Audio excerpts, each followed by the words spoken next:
Today,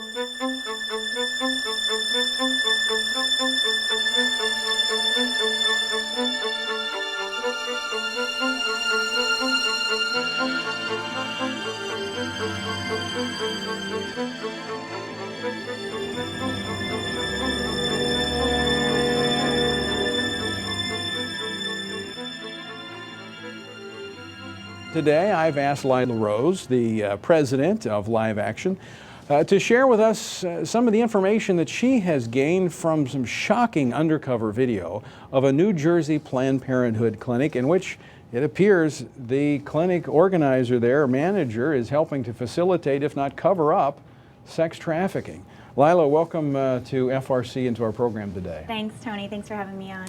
Well, you have been going around the country working on letting people know what Planned Parenthood has been involved in, and you have some undercover video, which we've seen before, but we want to take another look at it and let you explain just exactly what's going on in many of these clinics across America. So let's go to that video clip if we could real quick. This is from a New Jersey Planned Parenthood clinic taken just weeks ago.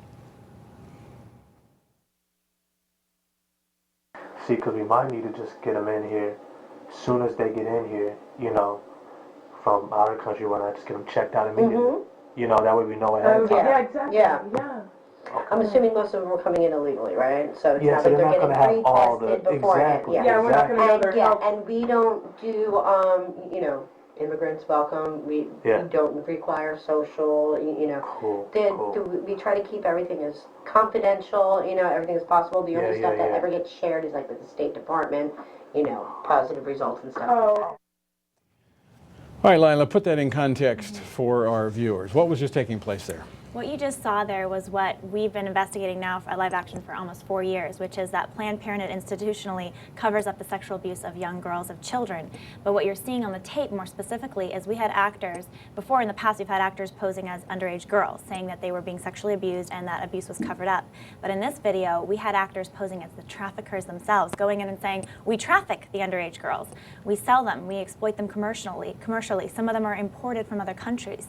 And Planned Parenthood workers, and this was a manager, Planned Parenthood workers at all levels of the organization at 7 different clinics, Tony, told who they thought were traffickers of girls as young as 14 that it was confidential, that they could find a way to work with them and use their services to help the pimp, give him discounts, keep it a secret, lie on the paperwork, even get taxpayer funds to get secret abortions and birth control for these sex slaves, for these underage girls.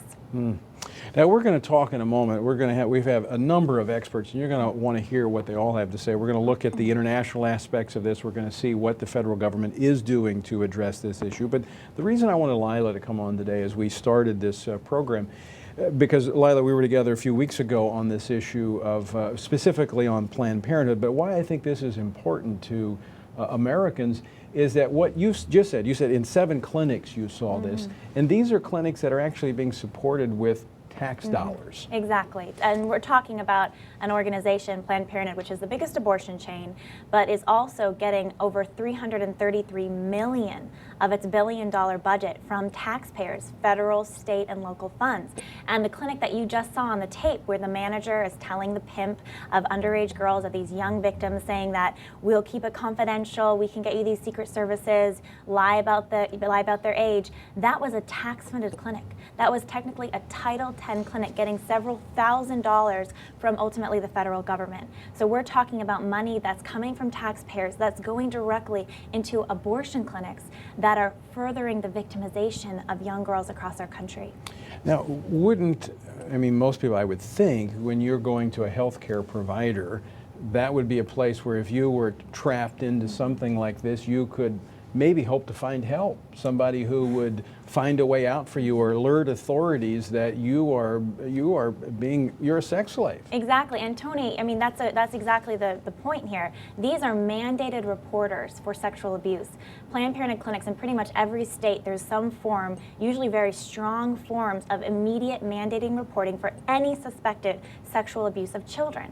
But what we're seeing is the exact opposite. So not only are they mandated to look for, try to identify sexual abuse, but then to immediately protect those girls by reporting it and getting authorities involved. Instead, you see immediate willingness to cover up abuse on repeated occasions and to go beyond that to actually work with the abusers to facilitate further abuse with secret abortions and birth control and other services.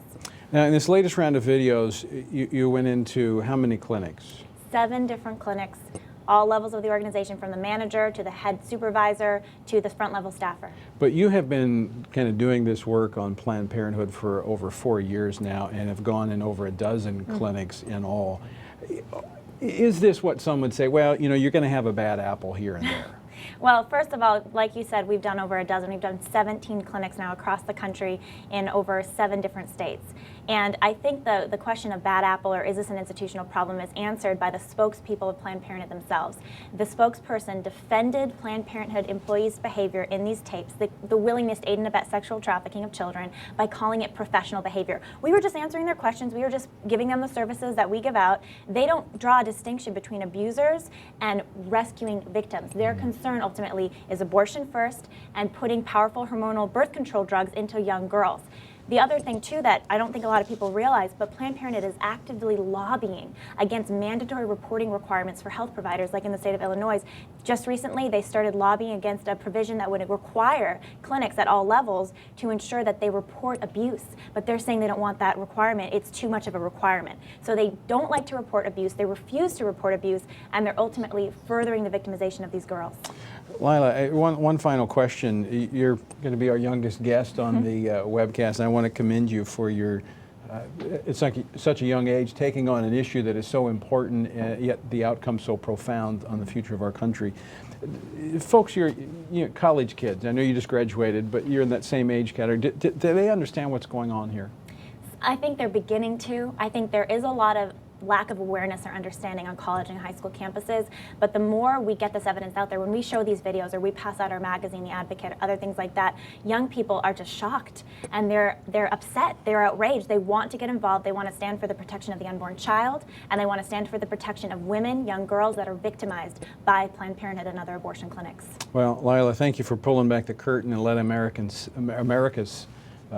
taxpayers see where their dollars are going, and hopefully we'll see this Congress change that. Yes, thank you, Tony. Thanks so much.